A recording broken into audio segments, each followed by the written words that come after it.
İstanbul'dan hepinize selamlar. Kısa bir geziye çıkıyoruz. Sen söyle neresi olduğunu. Kıbrıs. Kıbrıs'a gidiyoruz. Belki şaşıracaksınız ama ben daha önce Kıbrıs'a hiç gitmedim. Bu ilk gidişim olacak. Sen de gitmedin. Ben de gitmedim. Evet. 2 gece Kıbrıs'ta olacağız.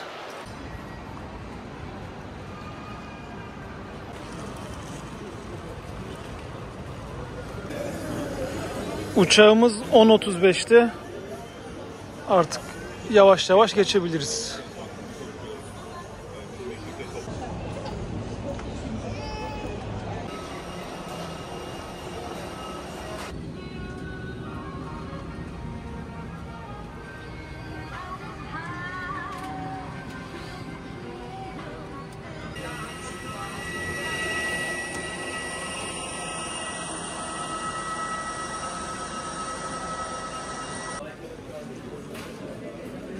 Kontrolden hemen geçtik. Valizimizi bekleyeceğiz. Bu arada Türk vatandaşları Kuzey Kıbrıs Türk Cumhuriyeti'ne sadece kimlikleriyle de gelebiliyor. İllaki pasaporta gerek yok. Evet, bizi burada karşılayacaklar. Merhaba. Merhaba, hoş geldiniz. Hoş bulduk.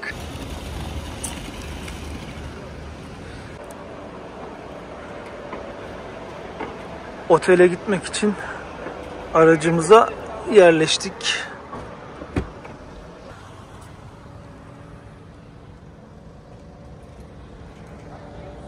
Baklavayı severiz.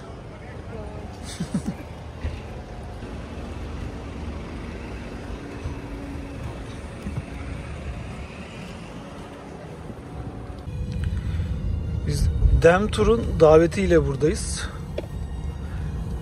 2 gece Merit Otel'de kalacağız.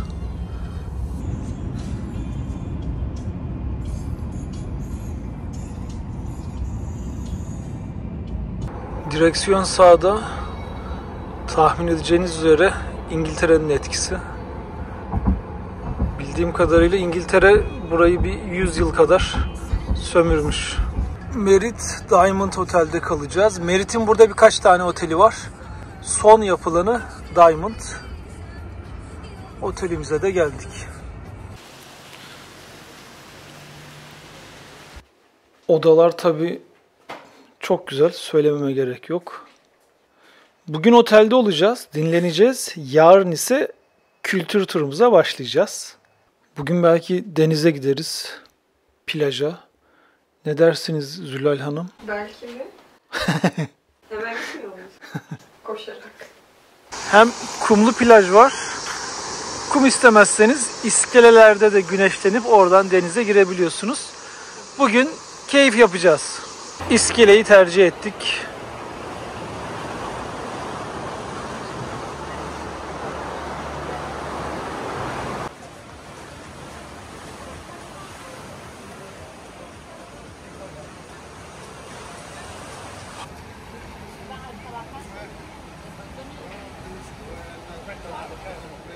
Dün hem otelin keyfini çıkardık hem biraz dinlendik.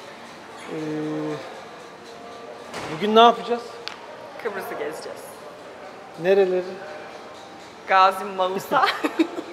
Biz rehber tarafından tembihlendik de doğru telaffuz etmemiz konusunda. Ve Lefkoşa. Lefkoşa değil. Gazi Magusa değil, Gazi Mausa. Mausa. Kıbrıs'ı gezmeye başlıyoruz. Ben şimdi rehberimiz Hüseyin Dağlı Bey'i de tanıştırayım sizle. Bugün Hüseyin Bey bizi gezdirecek. Gün boyu beraberiz. Biz şu an Girne'deyiz. İlk uğrak yerimiz Lefkoşa.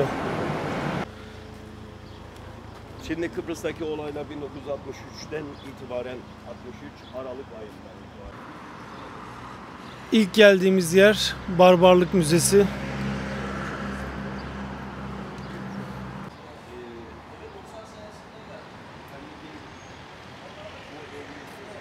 Şimdi bu ev vakti zamanında Nihat Binbaşı'nın eviymiş. Doktor Nihat Binbaşı. Ama kendisi askerlerden daha çok sivillere doktorluk hizmeti veriyormuş.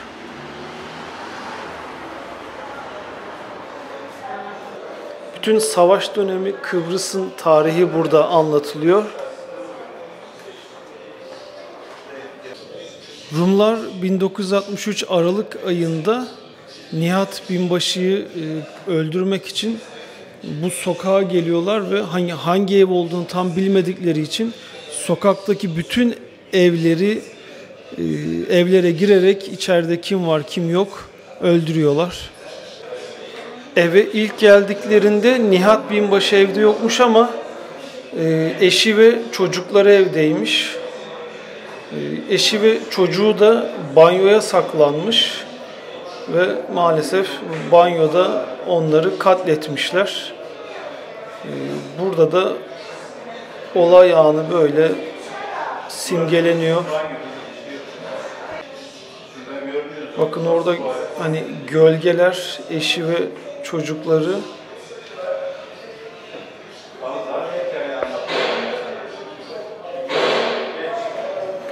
Kurşun izleri de hala aynı duruyor.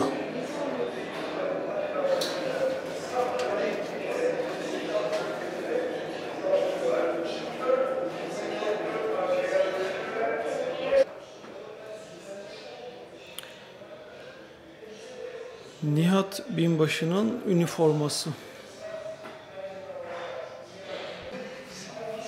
Binanın içinde bir kurşun izi daha. Bu olayın olduğu dönem Aralık ayına denk geliyor. Yılbaşına yakın. O sebeple Kanlı Noel diye de anılıyor. Ve 63'teki bu olay sonrasında hani sanki pim çekiliyor ve savaş başlıyor. Bu karşıda da bakın bina mermi şeklinde yapılmış. Hani ilk kurşun burada atıldı gibi. Devam ediyoruz.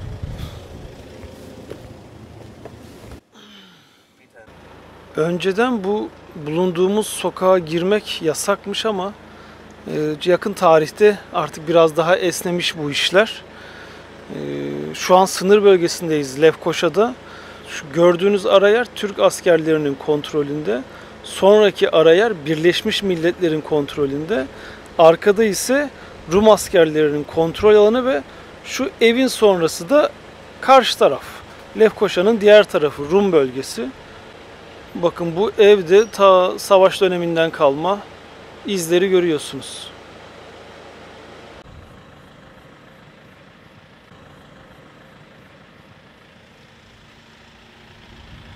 Evet, devam ediyoruz. Büyük Han'ın olduğu bölgeye geldik. Daha doğrusu Arasta'ya. Burada hala Arasta kelimesi kullanılıyor.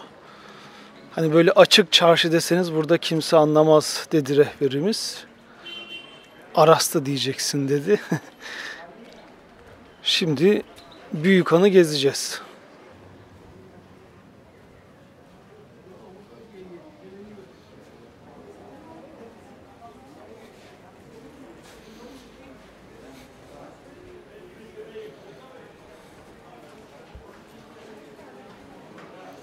Wow. Hiç içeriği böyle beklemiyordum ya. Burası 17. yüzyılda yapılmış. Şimdi bu Büyük Han'ın iki kapısı var. Burası doğu kapısı. Önceden develer buradan girermiş. Mallarını buraya bırakırmış. Mallar burada satılırmış. Daha sonra o develer batı kapısından dinlenmeye alınırmış.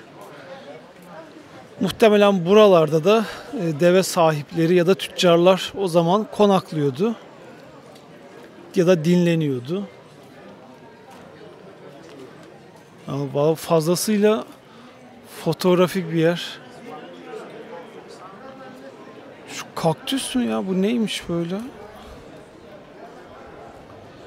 Kaktüs değil.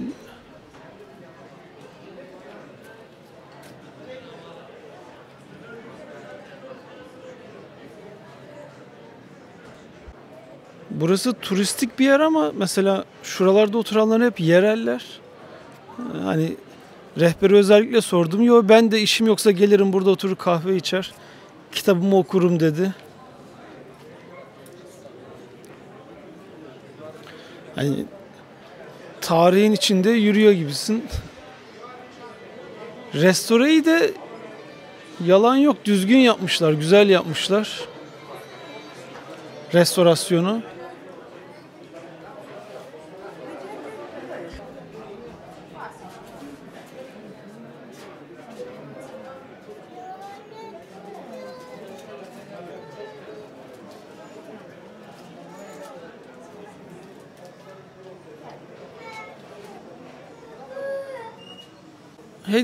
Hediyelik eşya için böyle küçük butikler var.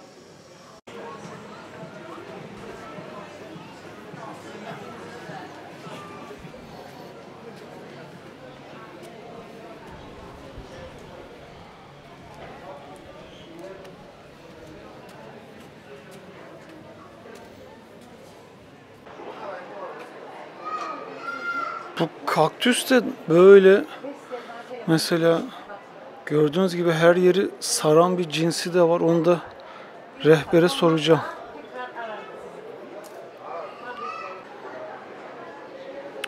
Burası mescit.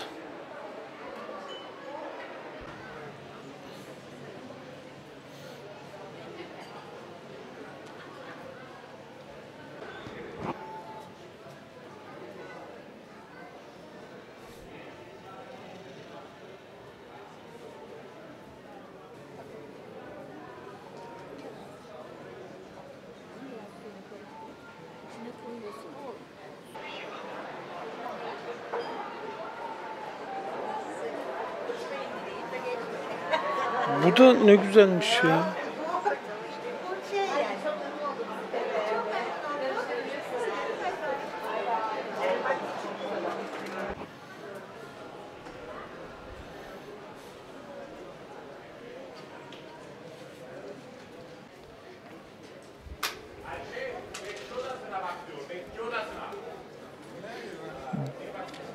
Büyük Han vallahi çok güzeldi.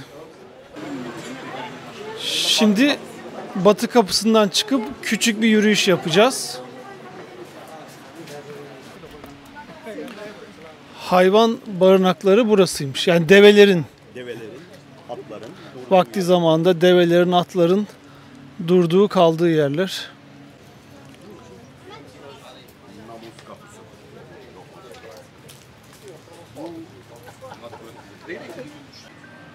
Burası Lefkoşa merkezdeki sınır bölgesi. Hemen 60-70 metre sonrası Kıbrıs tarafı. Biz KKTC'deyiz. Bizim tarafta iki bayrak var. Biri Türk bayrağı, diğeri Kuzey Kıbrıs Türk Cumhuriyeti'nin bayrağı. Her gün karşıdan buraya gelenler oluyor, yereller geliyor. Çünkü alışveriş yapmak için. Döviz, onların parası ya da euro değerli olduğu için alışverişe buraya geliyorlar. Yani bir kişi buradan diğer tarafa gidiyorsa yaklaşık 3 kişi de bu tarafa geliyormuş. Tabii karşı taraf, Kıbrıs tarafı ya da Rum tarafı bunu çok aslında istemiyormuş ama tabii bu bölgedeki esnaf için iyi bir şey. Ticaret yapıyorlar. Diğer yandan Türk vatandaşları buradan karşıya geçemiyor ama yereller, Kıbrıs vatandaşları karşıya gidip gelebiliyor. Türk kökenli KKTC vatandaşıysanız buradan yine karşıya maalesef geçemiyorsunuz. Ama tabii yabancı turistler iki tarafa da çok rahat gidip gelebiliyor. Çok yakından video çekemedim çünkü sınır bölgesi, fotoğraf ve video yasak. Bu arada yani dünyada bu Lefkoşa tek yer, şu özelliğiyle iki ülkeye de başkentlik yapıyor ve ortasında bir sınır var. Karşı tarafında başkenti Lefkoşa, buranın da. Yine Aras'ta da gezmeye devam ediyoruz ama artık buraya daha fazla zaman ayırmayacağız çünkü tarihin merkezi Maosa'ya doğru yol alacağız. Kıbrıs'a geleceğimi paylaştığımda işte Temmuz ayında orası çok sıcak diyorlardı. Öyle abartı bir sıcak var mı? Hayır, akşam tam tersi çok güzel böyle bir esinti var. Dün akşam gayet serindi. Bugün de hava 30 derecelerde ama hani Antalya'ya, Muğla'ya gitseniz şu an eminim çok daha sıcak olacaktır. Ağustos ayında buralar daha da sıcak oluyormuş. Ama Temmuz'da hani öyle çok aşırı bunaltıcı bir durum burada biz görmedik, yaşamadık. Mesela burada fiyatlar hep euro yazıyor ama Türk lirası da geçiyor. Sınıra çok yakın olduğu için turistler çok gidip geliyormuş. O sebeple euro olarak gösteriyoruz dediler. Yoksa hani KKTC'de her yerde Türk lirasıyla alışveriş yapabiliyorsunuz. Evet. Devam ediyoruz.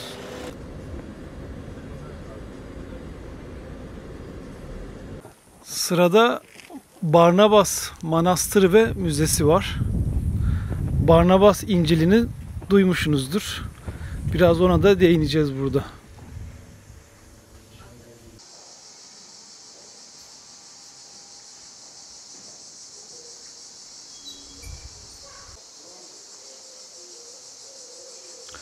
Şu Çan Kulesi 1958 yılında tekrar yapılmış depremden zarar gördüğü için. Bu manastırın bazı yerlerinde böyle farklılıklar o sebeple görülebiliyor. Bütün kiliselerin konsepti Doğu-Batı konseptindedir. Aks, altar bölümü, en kutsal bölüm her zaman için doğuya bakar. Çünkü gün doğumu Hristiyanlıkta çok önemlidir. Kıbrıs'ta öyle bir özellik var. Doğuya baktığınız zaman direkt Kudüs'e bakarsınız. Coğrafik olarak şu anda ben Kudüs'e bakarım. İki kez önemli olur. Ortodokslarda kural nedir? Aps ya da altar dedikleri bu kutsal alana rahibin haricinde hiç kimse giremez. Kadınlar hiç giremez. Neden? Kadın erkek ayrımından dolayı değil. Vaftiz olayı içeride yapılır. Şimdi çocuğu öyle bir tutar. Papaz ve ilahiler okuyarak işte kutsal su, kutsal yağ falan filan bu pozisyondan rahatsız olan çocuk o kadar çok ağlar, sızlar, bazen morarır. Hiçbir anne de buna izin vermez. Onun için anneler giremez demediler, kadınlar giremez dediler. Bir de diğer konu, bu perde kapandığı zaman insanda bir soru işareti. İçeride ne oluyor meselesi var. Onun için dediler kadınlar giremez. Ortodokslardaki bu kapalı alanın en üstünde azizler, yani İsa'nın havarileri. 12 neydi değil mi? İsa'nın var. Burada 13. Bir tek Ortodokslarda Aziz Barnabas 13. havari olarak kabul edilir. Hiçbir zaman İsa'yı görmemiştir. Ancak elindeki kitap İsa'nın kitabıdır. İsa'nın sözlerini takip ettiği için 13. oluyor. Buradaki ikon çok önemli bir ikon. İsa figürü vardır burada. Dikkat ederseniz İsa'nın yüzünde sanki iki görünüm vardır. Ortodokslar bu noktaya gelip İsa'ya baktıklarında onu gördükleri şekil o günü ifade eder. Siz nasıl görüyorsunuz İsa'ya? Nasıl bakıyor size? Gülümsüyor mu? Aslına bakarsanız bu gülümsüyor görünüşü sizin kendi ruh halinizdir. Öyle mi? Bu iş nereye benzer? Aynaya bakarsanız çatarsınız kaşlarınızı. Nasıl görürsünüz karşıdan? Çatık kaşlı. Gülersiniz, güler görürsünüz. Mentali buraya geldiğiniz zaman İsa'yı nasıl görürseniz aslında o günkü ruh haliniz sizin odur. Bazı insanlar buraya geldiği zaman ya bana çok ciddi kötü bakar falan filan der. Ben hiçbir zaman o kötü bakışı göremedim. Ama yarım herhalde benim duruş noktamdandır. Yarısının güldüğünü, diğer yarısının da böyle ciddiyet gibi görürüm. Şimdi bizde Barnabas İncil'i diye biliniyor. Hani bu konu çok uzun, böyle apayrı bir video konusu, hikayesi olur. Rehberimiz bize sağ olsun uzun detaylıca yoldayken anlattı. Barnabas'ı zamanında öldürüyorlar ama tabii ölü bedeni saklıyorlar bulunmasın diye. Daha sonra bir şekilde bataklıkta bulunuyor ve bilinmeyen bir yere gömüyorlar. Yıllar sonra, yaklaşık 400 yıl sonra o bulunuyor ve bulunduğunda demin rehberimiz anlattı. Hani bedeni hiç bozulmamış. Çünkü bir aile mezarlığında bulunuyor. Oraya saklamışlar. O mezarlıkta mermerle kaplı ve hiç hava almıyor. O sebeple bedenin bozulmadan korunabileceğine inanıyorlar. Çok uzatmayacağım. O Barnabas'ın bedeni, vücudu ya da iskeleti daha sonra bu gördüğünüz duvarların bir tarafına gizlenmiş, saklanmış ya da zemine. Tabii bu günümüz teknolojisinde istenilse nerede olduğu bulunabilir ama hani o düşünceye saygı göstermek için onu aramıyorlarmış. Bu duvarlarda da rehberimiz biraz önce anlattı. Bütün bu hikaye resmedilmiş. Hani bunlar gelişi güzel şeyler değil. Hepsinin bir hikayesi var diyor rehber. Ama dediğim gibi sırf burası için bile eğer konuyla çok ilgiliyseniz ayrıca bir gün ayrılır.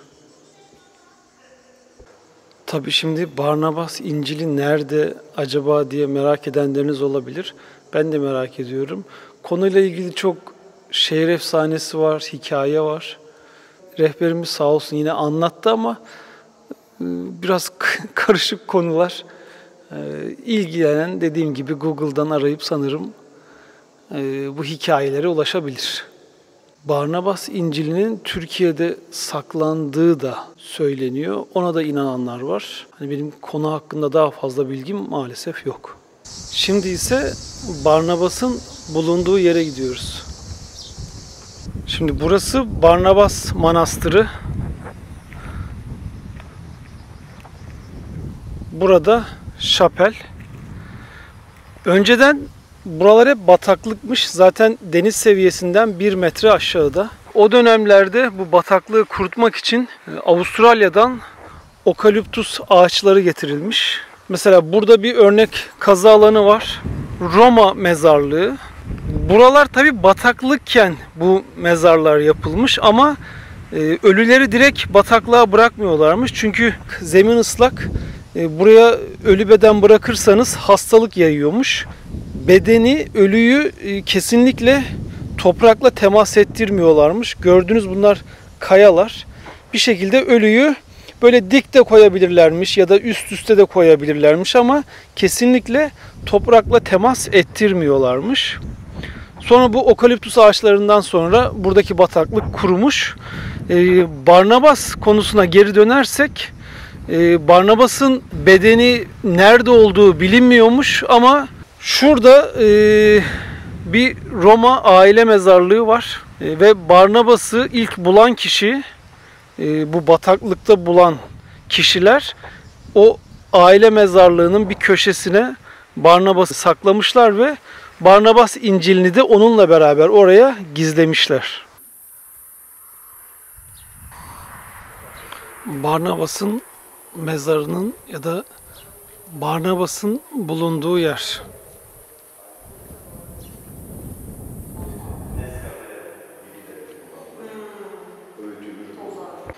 Burası normalde bir Roma aile mezarlığı ama Barnabas'ı ilk bataklıkta bulanlar onu hızlıca bir şekilde bataklıktaki bu Roma aile mezarlığına getirip bırakıp gitmişler.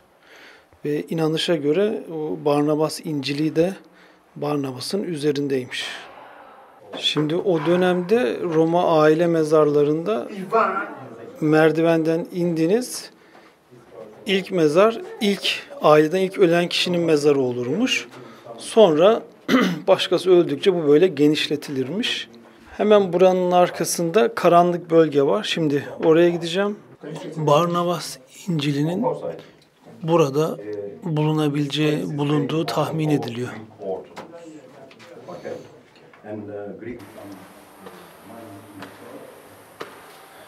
Burayı da şapel yapmışlar. Tabii Osmanlı döneminde yapıldığı için biraz kubbesi camiyi andırıyor. Osmanlı burayı hani jest olsun diye şapel olarak yapmış. Sırada Mausa var. Halk onu bekler. Gemiden insin. Bu katedral daha sonradan cami olmuş. Şu anda cami ve müze olarak kullanılıyor.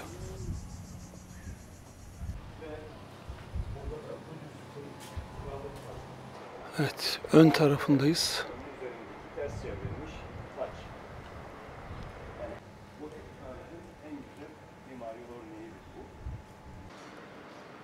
Şimdi Osmanlı bu katedralde çok değişiklik yapmadan bunu camiye dönüştürmüş. Gördüğünüz minare de gotik şekli uygun olarak yapılmış. Hani ben böyle bir minare daha önce hiç görmemiştim. Bilmiyorum başka örneği de var mı? Katedralin dışında şuralarda heykeller varmış. Ve şuralarda tabii onlar kaldırılmış. Lala Mustafa Paşa Camisi bu arada.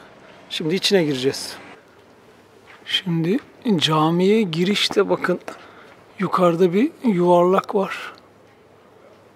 Oraya şimdi bir de ileriden bakacağız. Bakın o delik şuradaydı. Yakınlaştıracağım. Kalp gibi görünmeye başladı. Katedrali yapan mimar oraya resmen imzasını atmış.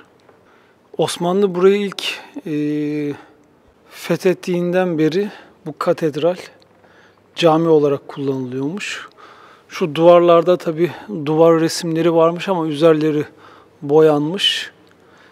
İleride onlar aynı Ayasofya'da olduğu gibi belki temizlenip oradaki freskolarda gün yüzüne çıkabilir. Dışarısı bayağı sıcak ama içerisi serin. Bu arada şu camlarda boyalar var. Onlar da ta 10. 11. yüzyıldan kalmaymış.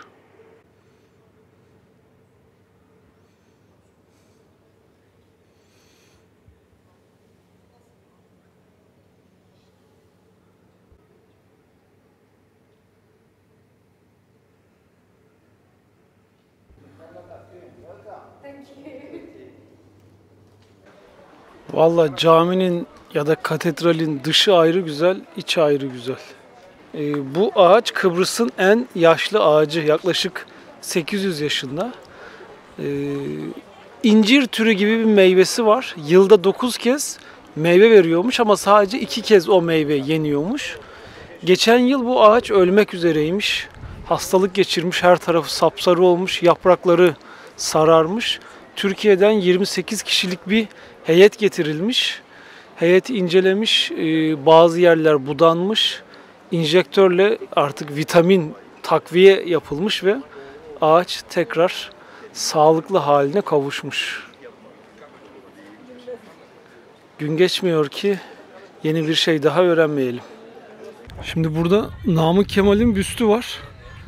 Namık Kemal zamanında buraya sürgüne gönderilmiş. Hikayesini de sürgüne gönderildiği bu zindanda anlatacağım. Namık Kemal için yapılan zindan burası. 3 yıl burada kalması gerekiyormuş ama Mausa onun bu zindanda kalmasına izin vermemiş, gönlü el vermemiş. Üstte ona özel bir oda yapmış. Orada kalıp orada çalışıyormuş.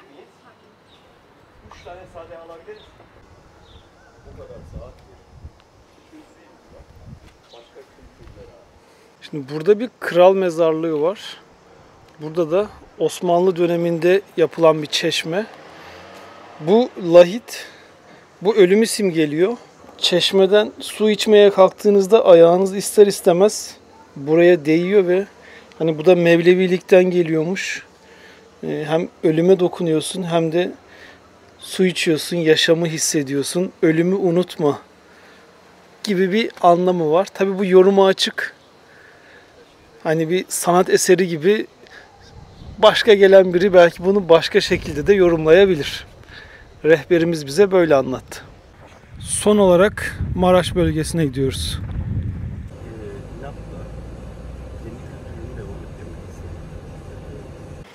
Şimdi Maraş bölgesindeyiz ama buralar normal açık Maraş. Burası da kapalı Maraş denilen yer. Burası uzun yıllar kapalı kaldı, girilemiyordu. 2020 yılından itibaren böyle ziyarete açıldı. Şimdi Kapalımaraş 1974 öncesinde çok modern bir yermiş. Hatta günümüzde Dubai neyse burasının içinde öyle diyorlar. Her taraf otelmiş. O kadar çok otel varmış ki şu an Kuzey Kıbrıs Türk Cumhuriyeti'ndeki otel sayısı ancak yani o kapasiteye ulaşabilmiş. Burada genelde yabancı vatandaşlar kalıyormuş.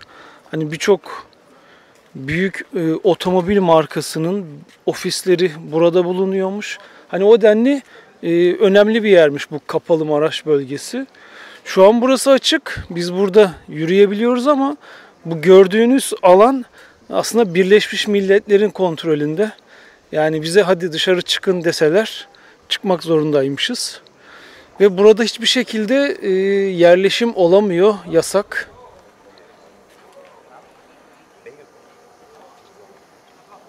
Sadece ziyaretçilere açık böyle. Savaş tam başlamadan önce buradaki insanlar işin ucunun ta buralara kadar geleceğini anlamış ve evlerini terk edip gitmişler. 1974 Kıbrıs Barış Harekatı'ndan sonra da burada artık kimse kalmamış ve resmen hayalet şehir olmuş.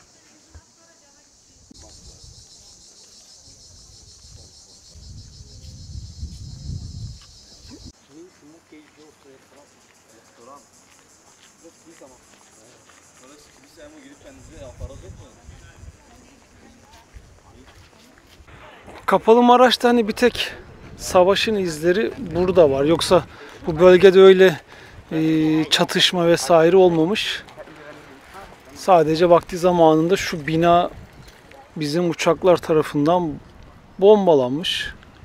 Şimdi Kapalımaraş'tayız ama şu tellerin arkası Kuzey Kıbrıs Türk Cumhuriyeti'ne ait halk plajı. Genelde bu Kıbrıs'taki yerel halk oraya gitmeyi tercih ediyormuş. Hemen bizim bulunduğumuz yerdeki plaj ise ara bölge. Burada genelde sadece turistler denize girermiş.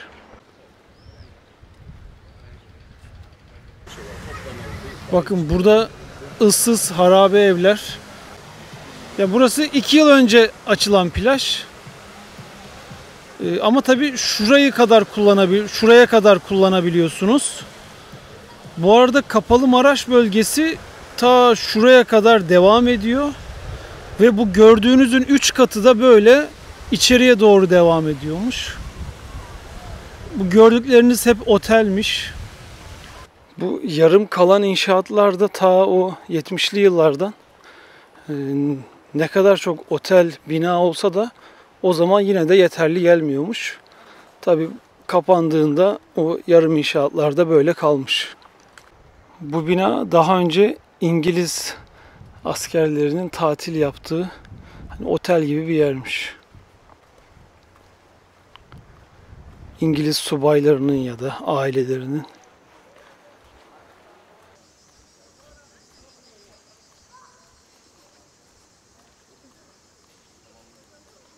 Mesela şu binada ise insanlar var. Daha doğrusu Birleşmiş Milletler'in askerleri. Tepede de kameralar, gözetleme kuleleri. Buradaki her şeyden haberleri varmış. Tabii insan düşünmeden edemiyor. Şimdi buralarda zamanında varlıklı insanlar yaşamış ve bırakıp gitmişler, terk etmişler. Oradaki eşyalar acaba ne oldu? Tabii burada iyi kötü bayağı bir yürüme alanı yine de var. Bu golf arabalarıyla da isterseniz gezebiliyorsunuz. Bisikletler ya da şu tarz skuterlar da var. Kapalımaraş'tan çıkıyoruz. Bu arada buraya giriş ücretsiz. Artık dönüyoruz.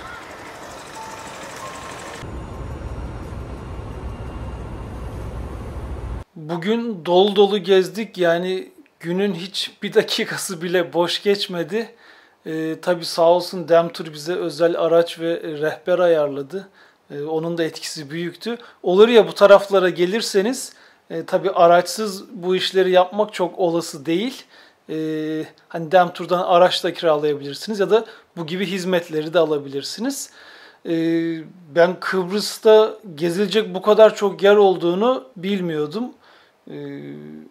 Belki de bir hafta gezseniz, hani bugün yaptığımız gibi uğranacak yerlere hep uğrayacağım deseniz bir hafta yetmeyebilir.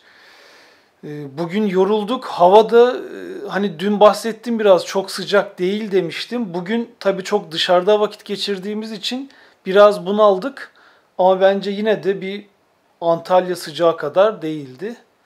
Doğru mu? Doğru. Işık çok güzel. Evet.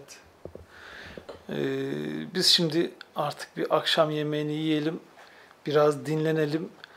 Buranın, otelin keyfini çıkartalım. Bugün çünkü son akşamımız.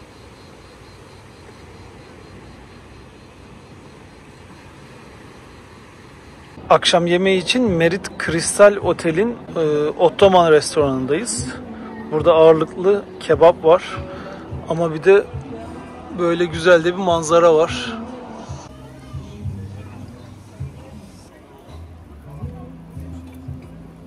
Kuzu incik. Dün akşamki yemek yani o kadar lezzetliydi ki ya video çekmeyi unuttum.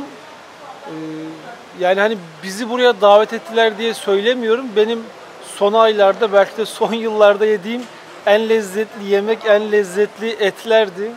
Gerçekten biz sonrasında 2 saat abartmadan üstüne konuştuk. Ama nasıl güzeldi diye. Yani ve hani merak edenler için fiyatını da söyleyeyim. Kişi başı 800 lira fix menü. Çeşit çeşit kebap var. Alkol de dahil. Üstüne tatlısı var, künefesi var ki yine yani yediğim en iyi künefelerden. Biz ustaya 2 kere teşekkür ettik yanında gidip.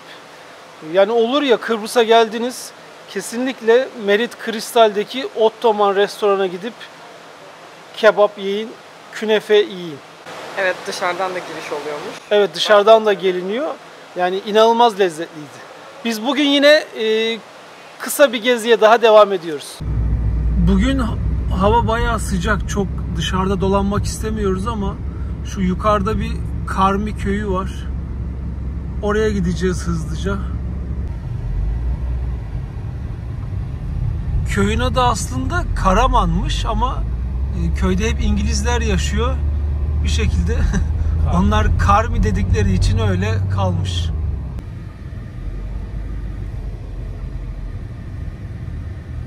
Şimdi aslında hafiften rüzgar da var, yani bir ferahlık geliyor ama öğlen 12 güneş tepede, ister istemez bunaltıyor. Hızlıca bir köye bakıp geri döneceğiz. İşte İngiliz köyü demiştim ya. Telefon kulübesini getirmişler.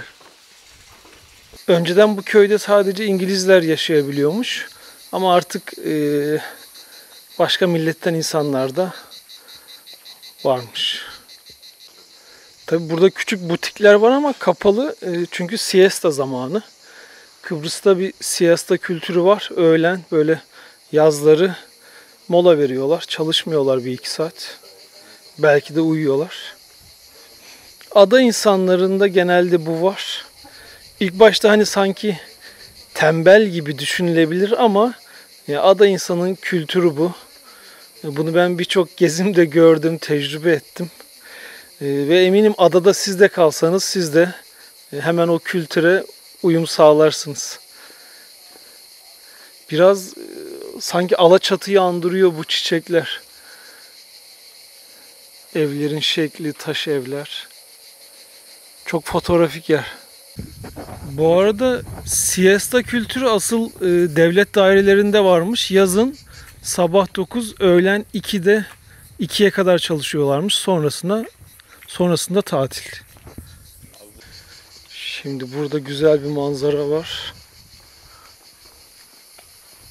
Girne'ye yukarıdan bakıyoruz.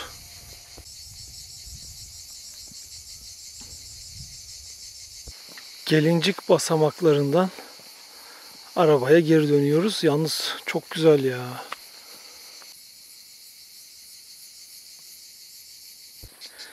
Biraz Alaçatı, biraz böyle Gökçeada'daki Rum köyleri gibi. Hani Kıbrıs'a gelirseniz, vaktiniz varsa buraya da uğrayın derim. Ama tabii akşamüstü gelmek daha keyifli olur. Dün ve önceki gün hava çok sıcak değil diyordum. Nazar değdi. Bugün güneş kızdırıyor. Kıbrıs'a gelmişken benim gördüğüm, anladığım alınacak iki şey var.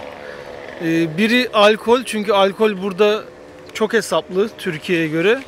Bence ikincisi de hellim peyniri. Mesela elmanın kilosu 40 TL.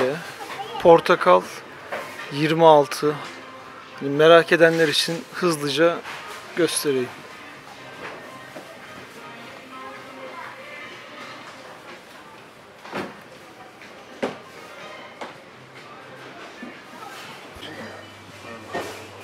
İki tane 70'lik 300 lira. Yalnız su neredeyse alkolden daha pahalı diyeceğim. Yani 5 litrelik 22 liraya da var. 44 liraya da var. Bu arada yani Türk lirası geçiyor ve kendi Türkiye'deki kredi kartınızla buradan sanki Türkiye'deki bir şehirde alışveriş yapmış gibi ödeme yapabiliyorsunuz. Şöyle 2 paket hellim alıyoruz. Bu arada hani sadece hellim demek de gerekebiliyormuş buralarda. Hellim peyniri değilmiş. Kilosu 170 TL. Market alışverişimizi yaptık. Hediyelerimizi aldık. Otele gidip biraz daha dinlenelim. Yoksa bu sıcakta daha fazla durulmuyor.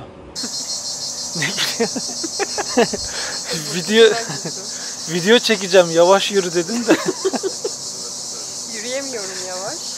Zülal de alışmış, hep hızlı yürüyor. 2 gece 3 günlük Kıbrıs gezimiz bugün bitiyor. Yani Kıbrıs'a gelirken hani aklımda işte kazinoyla meşhur olmuş bir ülke vardı ama hiç de öyle olmadı, hiç de öyle değilmiş. Özellikle dün yaptığımız o kültür turu yani inanılmaz iyiydi. Yani Barnabas İncil'i ve o Barnabas yani kendisi de beni acayip etkiledi. Hikayesini biliyordum ama onun mesela Kıbrıs'ta olduğunu bilmiyordum. Sırf onun için bile buraya gelip aslında video yapılırmış. Belki ileride daha detaylı araştırıp onun için bile gelinebilir. Senin yorumun ne olacak? Ben de hiç böyle bir Kıbrıs bilmiyordum. Utandım hatta böyle bilmediğim için kendimden. Tarihi çok etkileyiciydi. Yani burada yaşanan olaylar, halkın, yerlilerin yakın tarihte yaşadıkları kötü olaylar çok sarstı beni, etkiledi. Ya bizim o rehberimiz Hüseyin abi doğma büyüme buralı. Yani onun anlattığı hikayeleri tabii hepsine videoda yer versem çok uzun bir video olacak. Evet. Yani bunların 30-40 yıl önce olmuş olması çok yakın tarihte. Tabii üzücü, insan inanamıyor. Kapalı Maraş keza öyle yani koskoca bir şehir. Gerçekten gelip terk edilmiş, görmek, gitmiş. Gezmek lazım. Yani biz 2 gece 3 günlük geldik ama kesinlikle yetmez. Eğer ben kültür turu da yapacağım, burayı gezeceğim derseniz daha fazla zaman ayrılmalı. Yani şu konuyu da değinmek istiyorum. Kıbrıs tamam kazinolarıyla biraz ünlenmiş ama biz hiç kazinoya gitmedik. 3 günümüzü de güzel güzel geçirdik. Biz buraya Demtur'un davetiyle geldik. Olur ya Kıbrıs'a gelirseniz araç kiralama, otel rezervasyonu, uçak bileti ya da günlük turları onlardan satın alabilirsiniz. İletişime geçip bilgi de alabilirsiniz. Biz bu geziden fazlasıyla memnun kaldık. Kıbrıs'tan memnun ayrılıyoruz ve kesinlikle tekrar geri geleceğiz. Evet. Gelir miyiz? Kesinlikle geliriz. Barnabas bölgesi, bu tapınak şövalyelerinin falan yetiştiği yerler varmış. Zamanımız yetmedi, göremedik ama gerçekten merak ediyorum. Yani tarihe meraklıysanız zaten Kıbrıs için bence 1 hafta yetmez. Ben sonraki gelişte Barnabas'ı çok daha detaylıca araştırıp Oraları tekrar gezeceğiz. Sonraki videolarda görüşmek üzere.